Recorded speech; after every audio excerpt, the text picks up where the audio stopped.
Bonjour à tous et bienvenue à notre premier épisode de l'imposteur. Petit rappel des règles. À vous jury, aujourd'hui vous allez voir 3 personnes, 3 imposteurs. Parmi ces 3 imposteurs, il y a un seul pro, à vous de l'identifier.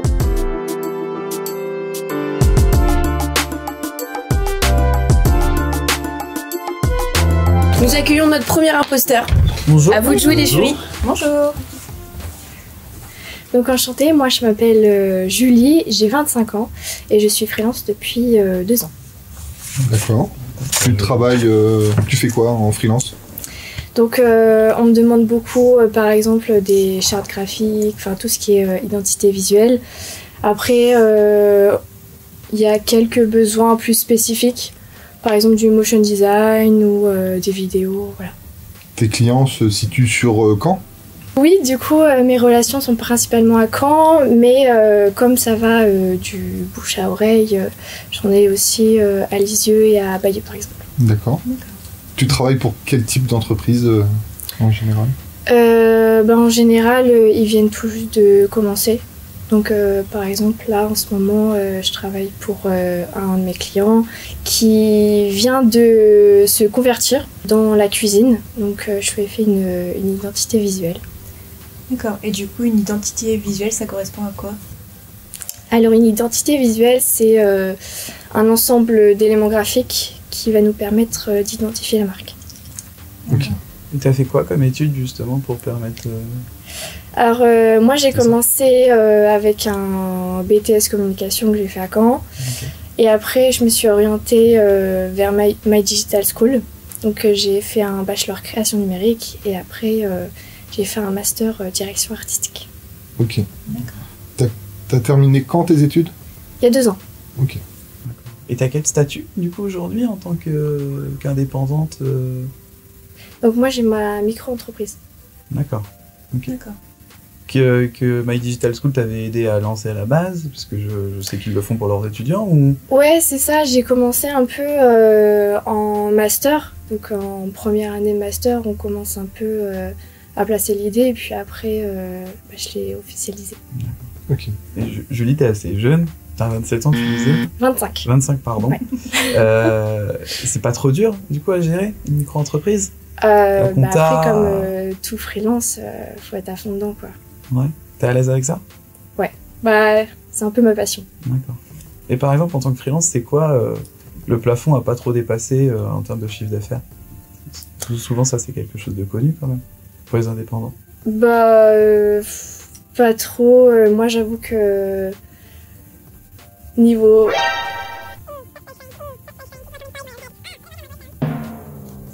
35 000. D'accord, je te remercie Julie. De rien. Et ça a été quoi ton plus gros projet que tu as mené depuis le début de ton expérience?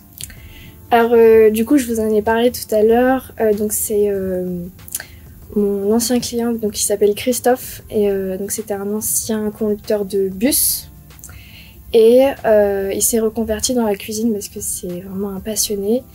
Et il a acheté un camion, un food truck. Et j'ai dû faire son identité graphique. Donc, ça s'appelle la popote de papa. Ok. Sympa. Et oui, c'est assez rigolo comme nom. Et du coup, je sais pas si vous savez, mais la popote, ça veut dire la cuisine. Oui. Ouais. Voilà. Et du coup, il est dans le secteur Lisieux. Non, Bayeux, pardon. D'accord. Et qu'est-ce qu'on te demande en général, enfin quand les entreprises te contactent, Ouais. qu'est-ce que tu leur fais le plus en projet? Est-ce que c'est une identité visuelle, un site internet? Enfin, je sais pas ce que tu peux faire. En majorité, c'est des identités visuelles.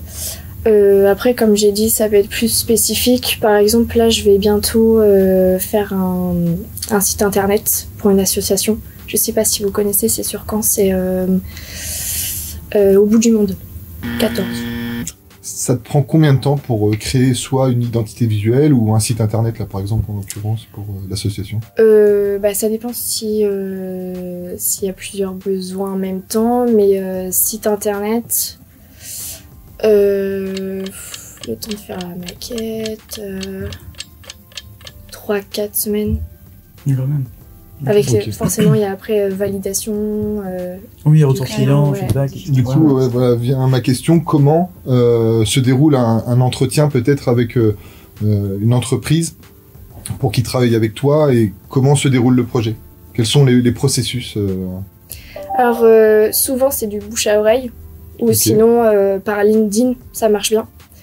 Moi, je préfère clairement que j'aille vers le client pour qu'il soit plus à l'aise, pour qu'il me donne ses besoins.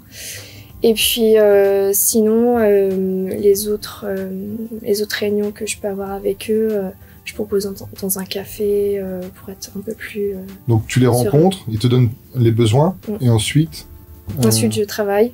ok. Et après, je les recontacte. Tu présentes la maquette, Ouais. ils te valident ou non, tu refais des modifications Exact, ouais. et après tu mets en place le processus. C'est ça Ok. C'est ça. Et du coup, en tant que freelance, t'as des, on va dire, t'as des forfaits pour intervenir sur certains Bonne sujets. question, ouais. Combien Alors, coûte Ouais, à peu près combien que ça revient aussi de mettre un projet en place. Ça dépend en fait de la charge du travail déjà. Mais moi, je facture à la journée. Donc, je fais à peu près 350 la journée. Et après, je me fais quand même une petite marge pour essayer d'en vivre. D'accord. Actuellement, tu as combien de clients qui te contactent par mois ou enfin, je sais pas, On est Je- 5. 5 par mois à peu près? Pas par mois, on va dire tous les 2-3 mois. Ok. D'accord. T'as pas peur de l'IA, tu sais, sur ces 2 dernières années, on parle beaucoup du coup de l'intelligence Ouais, c'est vrai. artificielle. C'est sur les créations ou autres. Et dans ton métier, est-ce que toi, c'est quelque chose qui te fait peur ou au contraire, ça te fait pas peur parce qu'il y a un côté humain et personnalisation que l'IA pour l'instant n'a pas et que toi, évidemment, tu as? Et comment tu te situes, toi, vis-à-vis de ça? C'est vrai que ça peut faire peur. Parce que, ouais, maintenant, les logiciels, tu lui demandes un truc, c'est bon, c'est fait. Mais je trouve que c'est pas assez. Ouais, c'est pas parce que va y avoir plein de logiciels d'IA que je vais forcément me reconvertir. C'est vraiment une passion et je trouve que créer, ça donne de l'humain et du vivant, quoi. Tu penses que ton client, de toute façon, le client final aura toujours besoin d'un conseil parce qu'il n'est pas expert, donc certes, il a un produit fini, mais je pense que toi, ton rôle aussi, du coup, de ce que j'en comprends, c'est aussi de l'informer pourquoi, par exemple, cette couleur-là, pourquoi cette infographie-là, parce que justement, il y a une thématique en fait quand on ressort, et c'est ce que tu apprends finalement à ton client, en fait, et tu l'éduques aussi sur ce sens-là. Okay. Est-ce que chaque freelance ou designer ou peu importe a sa patte personnelle ou tu t'adaptes vraiment à ce que veut le client, même si ça te plaît pas? Imagine, je te fais une proposition. Moi, je veux que ça soit, je te dis une bêtise, orange et vert. Je sais pas si c'est pas mon métier. Si c'est des couleurs qui se coordonnent pas et que je veux absolument ça, est-ce que tu vas ramener ta patte ou tu vas suivre les demandes du client? Alors, je vais majoritairement suivre la demande du client parce que c'est pour lui. Par contre, si vraiment je sais que ça va pas marcher, faut lui dire. Ok. Oui, si ça peut aller à l'encontre de son développement, de son objectif, mais que tu peux lui dire, bah non, écoutez, vous n'allez pas réussir à cibler votre cible, ou à ce que le message soit délivré, ou capté, ou voilà, en fait. C'est un peu notre métier, donc forcément, on doit aiguiller les clients. Qu'est-ce qu'il pourrait faire aujourd'hui que je me dise, il faut que je fasse appel à Julie pour créer mon site internet ou faire mon logo C'est un peu pourquoi moi? Oui, c'est exactement ça. Pourquoi vous et pas les autres? Après, je viens de me lancer dans le marché, donc forcément, là, mes clients, ça marche forcément par bouche à oreille pour l'instant. J'espère me développer et me faire un petit nom avec ma micro-entreprise. D'ailleurs, si vous avez besoin, c'est J-Design. Faudra laisser. Comment? J-Design. J-Design. C'est la contraction de mes initiales, Julie Deslandes, et du mot design. Ok. Donc là, tu viens de caler une promo tranquille. Exactement. Ça marche, Julie. Il va falloir nous payer hein, pour... Ah, bon. Ouais, c'est ça. Merci à toi, Julie. Je te laisse faire venir l'autre imposteur, ça marche. Merci. Merci. Merci à vous. Alors le jury, Faut voir les autres. eh ben je vous présente Eudes le prochain.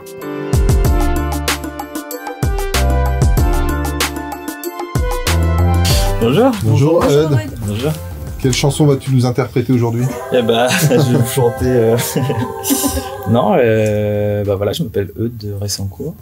Je sais pas si vous avez des questions à me poser ou si je me lance Peut-être directement. de te présenter dans un premier temps. Ouais, parce je suis que- DA freelance depuis 2018 et du coup, je suis formateur My Digital School depuis 2 ans maintenant.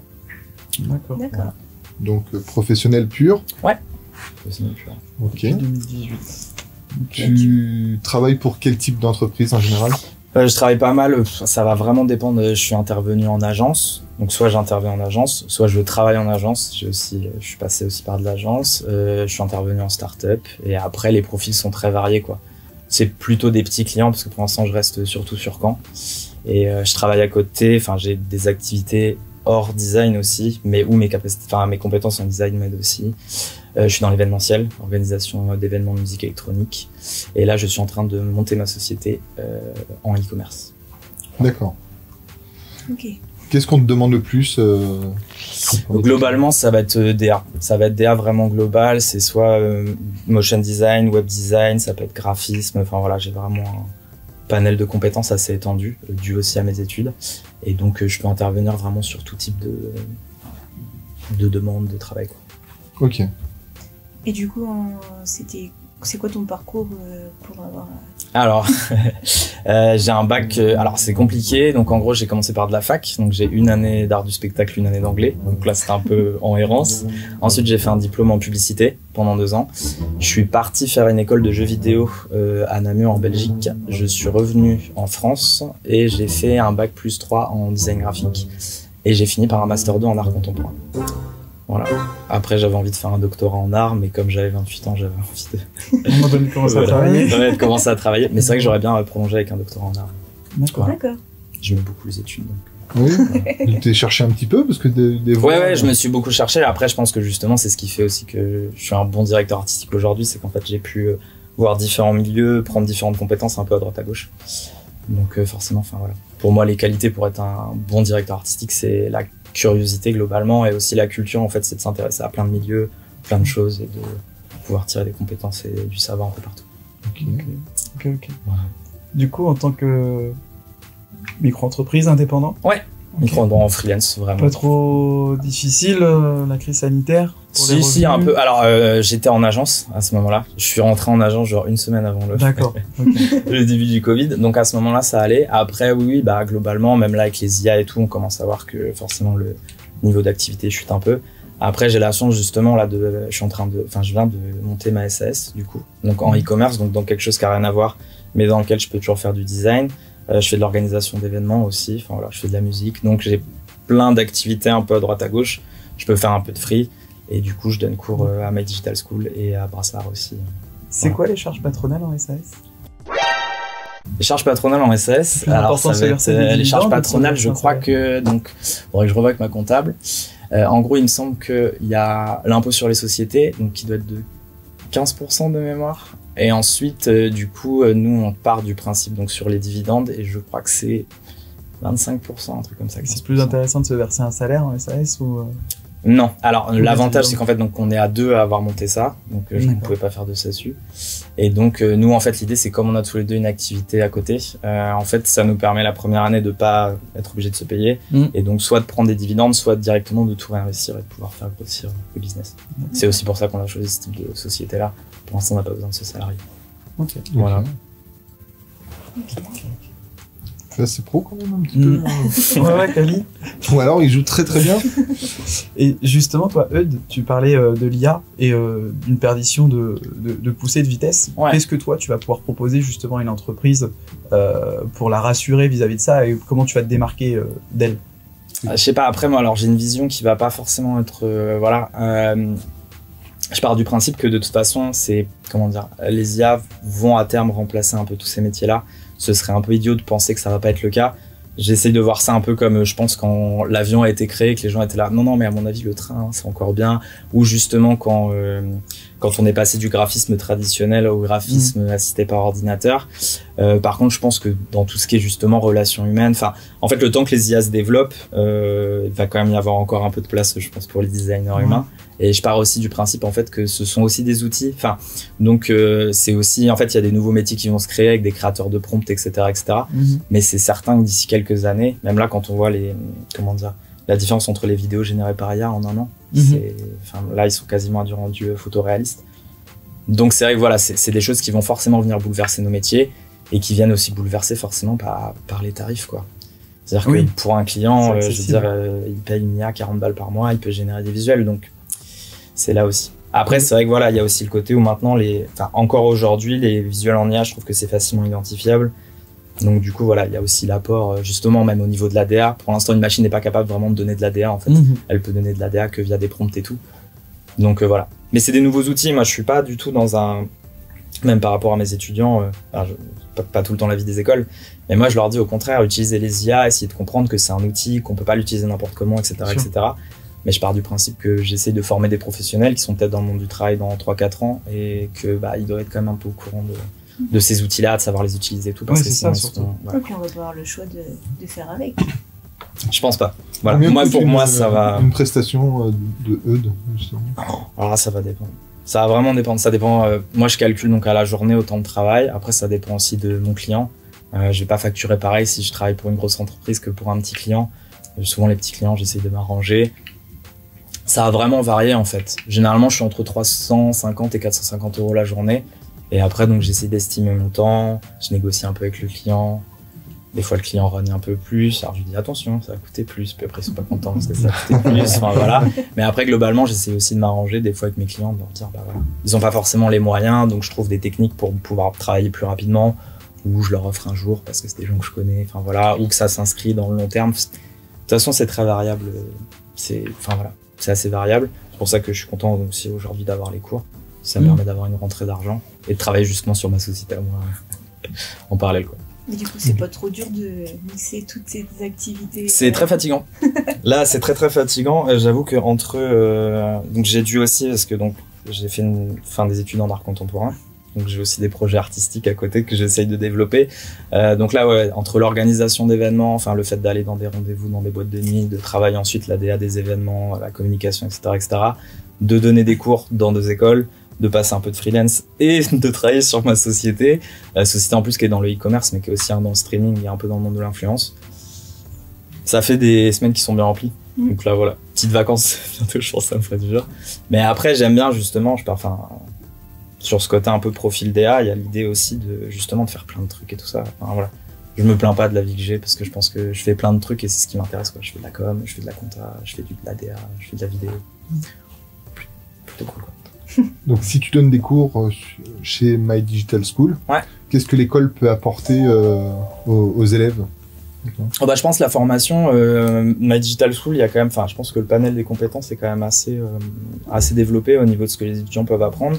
Moi, c'est vrai que j'interviens donc auprès de l'école en motion design, donc j'essaye beaucoup de leur faire bosser l'ADA. En fait, c'est de leur donner les compétences techniques, mais ensuite d'essayer de les faire travailler vraiment sur l'ADA, de comment on développe. Là, j'ai récupéré aussi des cours en stratégie design de marque. Et même chose, en fait, ils doivent me faire une marque et j'essaie de leur dire, pousser l'ADA, d'essayer de leur faire comprendre ce que c'est l'ADA, comment ils peuvent la pousser, comment ils font vivre l'image de marque, qu'est-ce qu'elle veut dire leur image de marque, comment ils essaient de la communiquer auprès du client et auprès du grand public et tout. Donc non, moi je trouve ça bien. En fait, j'essaye de donner les cours que moi j'aurais aimé avoir, tout en essayant de ramener un peu ce principe des cours des Beaux-Arts, où en fait aux Beaux-Arts on a très peu de cours techniques, on a beaucoup de cours qui sont en workshop finalement. Donc c'est un peu, on nous pousse, débrouille-toi. Donc j'essaye de ramener un peu le bagage technique, mais j'essaye aussi beaucoup de les mettre en contact, qui mettent les mains dans le cambouis en fait, qui se trompent, qui fassent des erreurs, que je puisse les aiguiller, qu'ils puissent. Voilà. Ok. Vous avez d'autres questions? C'est bon.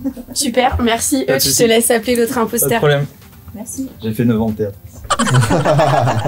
Fallait l'ajouter dès le début, ça. Oui. Ce qui est très à l'aise. Oui. Alors le jury, vous en pensez quoi de ce deuxième imposteur? Pro. grosse expérience. Enfin, En partant, il nous a fait comprendre qu'il avait fait 9 ans de théâtre, donc est-ce que c'est un très bon acteur Ouais. ou Ou un très bon pro. Ouais, très bon. ou un très bon pro Et encore, vous avez pas vu le troisième imposteur. Je te laisse venir, Mehdi.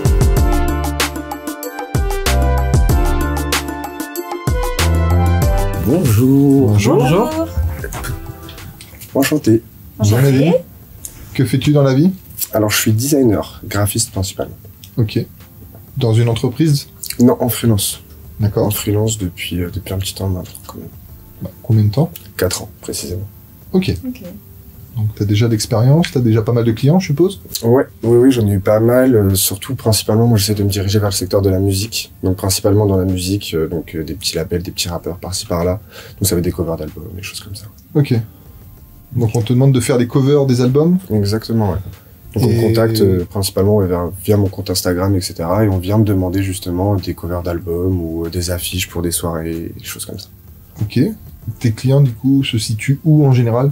Ça dépend, il y en a un peu partout. Je peux bosser par exemple avec quelqu'un qui habite à Montpellier, faire des visios sur Teams, etc. Comme je peux bosser avec quelqu'un qui est sur Caen. Il y en a un petit peu partout. Ok.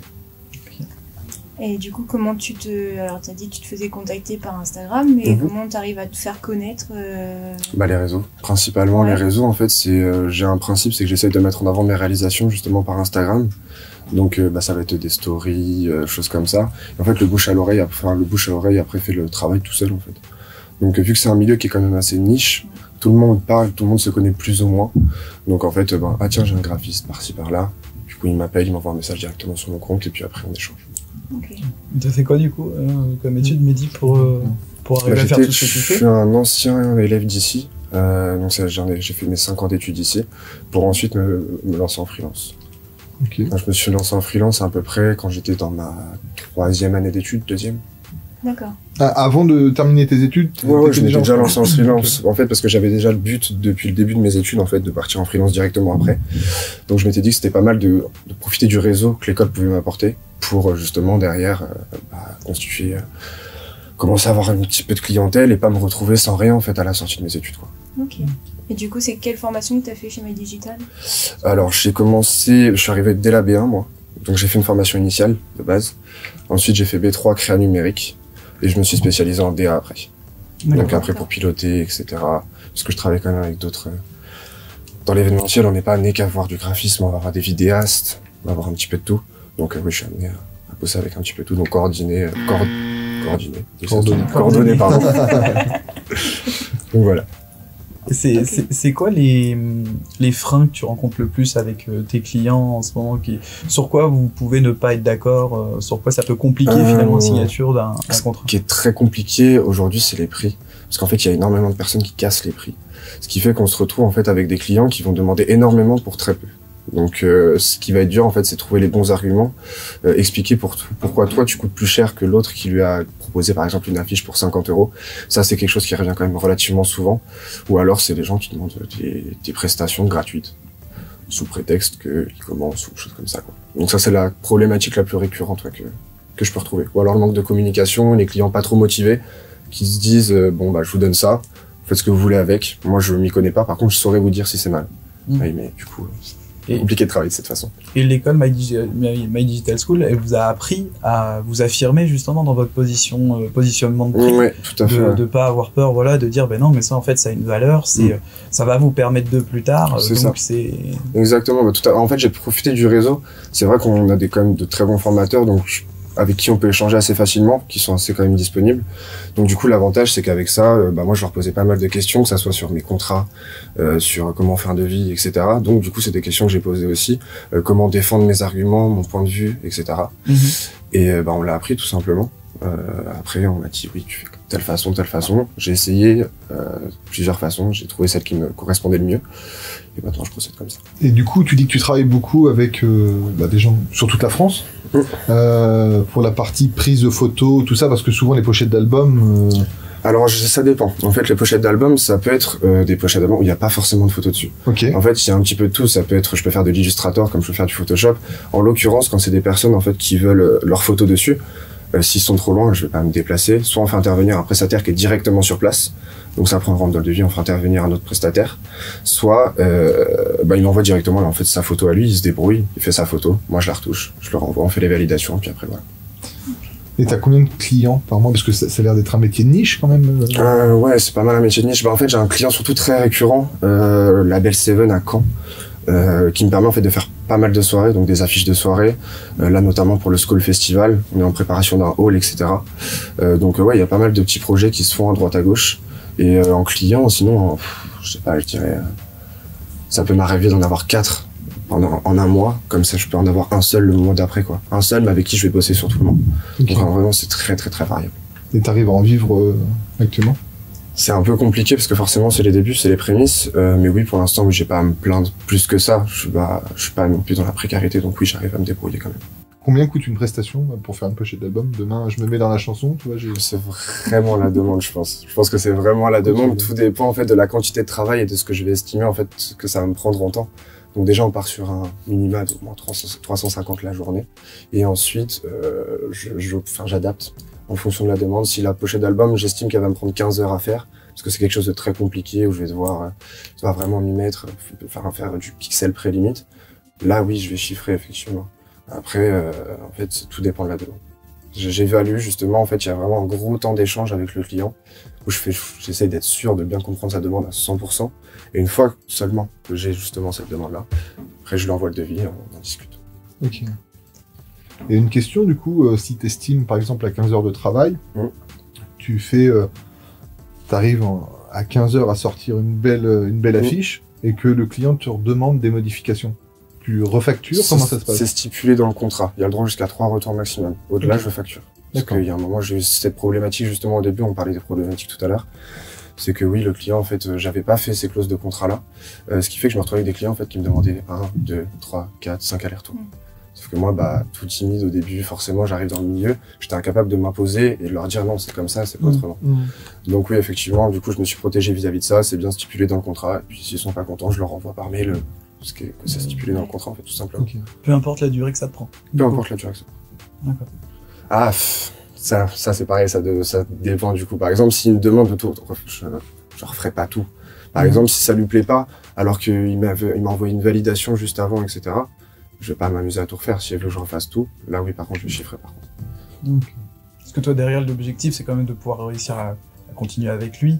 Mais pour autant, c'est aussi de sélectionner tes clients, donc c'est ça, il y a un tri en fait qui se fait automatiquement. Personne n'a envie de bosser avec des clients qui ne payent pas juste hauteur de ce qu'on fait, ou alors des clients qui vont pas nécessairement être dans l'échange et être en coordination avec moi pour qu'on bosse ensemble. Donc non, j'essaie vraiment même si des fois il y a des clients qu'on aimerait bien prendre parce que effectivement l'argent est là derrière, j'essaie d'éviter quand même. Par exemple, j'ai un exemple tout bête, il y a un concurrent de Clopinette qui me demandait un site internet. Concrètement, il voulait exactement la même chose que le site internet Clopinette pour, 3000 €, je crois. Alors que je me suis renseigné, le site Clopinette en vaut des dizaines de milliers. Donc oui, il y a des clients très culottés comme ça. Et puis, justement, c'est celui qui me disait, moi, je suis pas expert dans le domaine. Par contre, si c'est de la merde, je vais savoir vous le dire. Donc, à partir de ce moment-là, je fais non, je passerai pas avec lui. Parce que du coup, tu fais aussi des sites internet, alors? Oui, en fait, comme je disais, je fais intervenir plusieurs personnes. Et j'ai des amis, du coup, qui sont dans le métier. Donc forcément, avec My Digital School, etc., j'ai des amis développeurs. J'ai des amis dans la vidéo, dans tout ça. Donc en vrai, ça nous arrive de travailler ensemble sur des projets. Je leur dis, par exemple, moi, écoute, j'ai une refonte de site internet à faire. Tu sais très bien que le code, c'est pas mon truc. Je te laisse faire le code. Moi, juste, je fais la maquette. Je fais un peu du X aussi. Donc je fais la maquette. Je fais toute l'identité visuelle. Et après, toi, tu te débrouilles. Qu'est-ce que tu appelles l'UX? L'UX, c'est tout ce qui est parcours utilisateur. Mais l'UX, c'est pas seulement comment au digital. On peut le retrouver partout. Par exemple, vous voyez Ikea. Le parcours de Ikea, c'est l'expérience utilisateur. L'expérience utilisateur, c'est comment toi, tu vas diriger les gens, que ce soit sur ton site, que ce soit sur... En fait, t'en as partout, dans les hôpitaux, t'en as dans tellement de domaines. C'est pas que lié nécessairement au digital. C'est que quand tu cherches un produit, tu sais où aller chercher naturellement, faut que ça soit naturel, sans bidouiller. Tout à fait. Sur le site, essayer de... Exactement. Okay. Les lignes blanches, les panneaux de vitesse sur la route, c'est... Tout à fait. C'est un petit peu l'UX, ouais, carrément. Okay. Super, merci Mehdi. Merci beaucoup. Merci à vous. Merci. Est-ce que tu as fait du théâtre? Moi, j'ai fait du théâtre? Oui. Non, pas du tout. Est-ce que tu aimes Mylène Farmer? Ça, j'adore. Alors jury, Vous en avez pensé quoi de ces 3 imposteurs? Dur le choix, hein? Pas simple. Dur, il y a plusieurs profils. Quelqu'un qui est un petit peu timide, mais parce qu'elle vient de débuter, ça se comprend. Quelqu'un qui est très extraverti, qui paraît très pro, mais en même temps Qui est très qui a fait acteur. Qui touche un du peu théâtre, à tout. qui touche un peu à tout, mais est-ce que c'est même pas trop, Ouais. C'est ça. limite? Parce que c'est pas trop beau. Le bon équilibre serait peut-être sur le dernier, Peut-être, ouais. finalement. Ouais. Premier choix penche sur Mehdi. À voir leur présentation. Ouais. Alors, ce que je vous propose, c'est qu'ils ont préparé tous les 3 un logo qu'ils ont réalisé pour une entreprise qui les a mandatés pour réaliser ce fameux logo. Ils vont venir tous les 3, ils vont vous le présenter tous les 3, et à la fin, c'est là qu'il va falloir faire votre choix. D'accord. Parfait. C'est parfait, on fait rentrer les 3 imposteurs.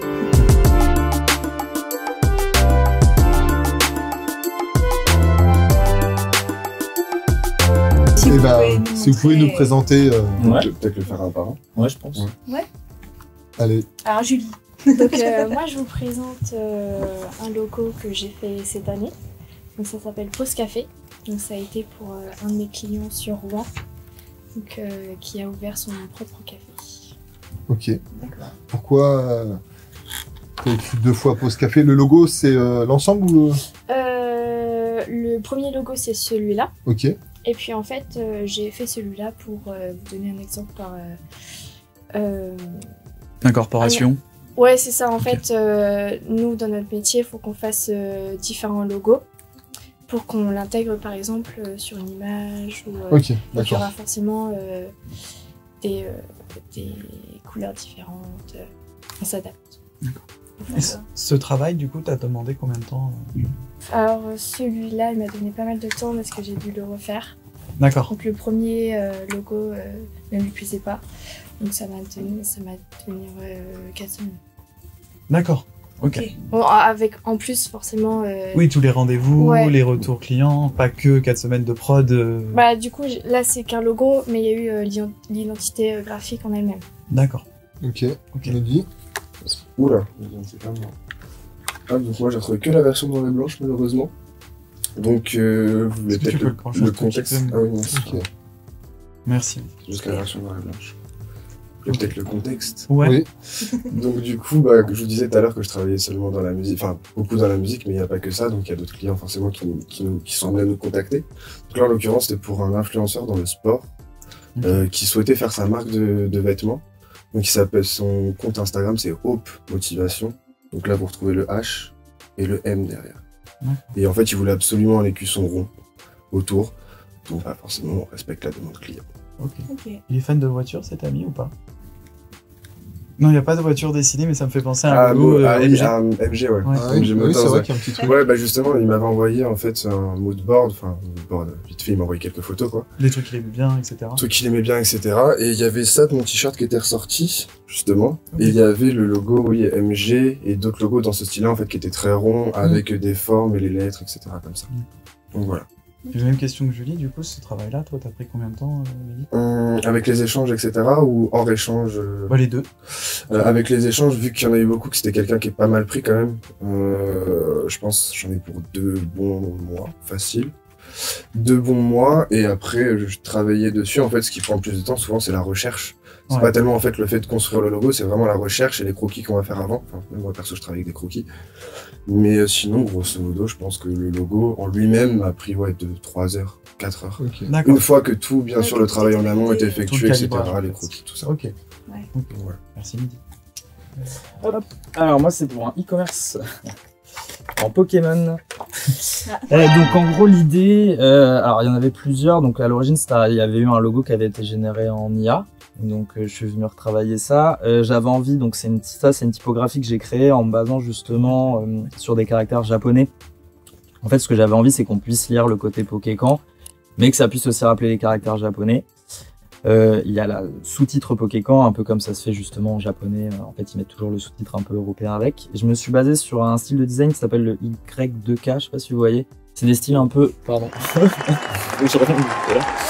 C'est des styles un peu rétro-futuristes en fait, qui met... Enfin, comment dire, c'est un peu style années 90, mais c'est un peu remis au goût du jour. Et puis voilà, il y a une partie streaming aussi dans le e-commerce, donc j'ai remis des petites Pokéballs qu'il y avait dans le jeu vidéo. J'avais envie de faire graviter en fait plein d'univers autour. C'est assez différent de ce que je fais d'habitude. Il est encore en cours de création. Okay. Et le style Y2K, souvent c'est des trucs assez complexes, mais je trouvais que ça a marché assez bien. Voilà. Alors, heureusement qu'il y a écrit Pokécan en dessous. Ah oui, Juste parce que moi, je l'avais pas du tout. Il y avait aussi un peu le but, justement, comme s'il y a aussi de la vente de cartes japonaises, il y avait un peu le but, en fait, de pas trop savoir si c'est du japonais, si c'est du français, etc. Ouais, etc. non, de mais... jouer un peu sur les deux plans et d'avoir ce travail typographique en même temps. Je comprends l'idée, mais effectivement, en premier lieu, je cherchais ce que ça voulait dire. Et ouais, c'était un peu... c'est des retours aussi, c'est pour ça que c'est encore en cours, je continue à travailler dessus. Ok. Et l'I2K, du coup, un peu la patte 90, c'est un peu comme ces deux carpes koi là qui sautent du truc, l'image assez connue où ça va plus être, je sais pas si vous voyez un peu, mais ça se base un peu sur tout ce qui est design, un peu en fait ils reprennent un peu tout le design des années 90, le côté un peu couleur flashy, ce qu'on avait sur les pubs de Nokia 3310, ce genre de choses là, et c'est des choses qui reviennent en fait vachement sur ce côté un peu, c'est des logos un peu rétro-futuristes où tu reprends un peu une ambiance old school, mais c'est un peu remis au goût du jour, etc., etc. Je joue avec plusieurs plans. Voilà. Et ça, tu le laisses en noir et blanc du coup? Ou non, tu as dit qu'il n'était pas fini. Voilà. Actuellement, je travaille ça en noir et blanc et après, on développera les couleurs, etc. Ok. Et du coup, même question, ça t'a pris combien de temps? Pas mal de temps. Je suis encore dessus, donc voilà. Ok, ça marche.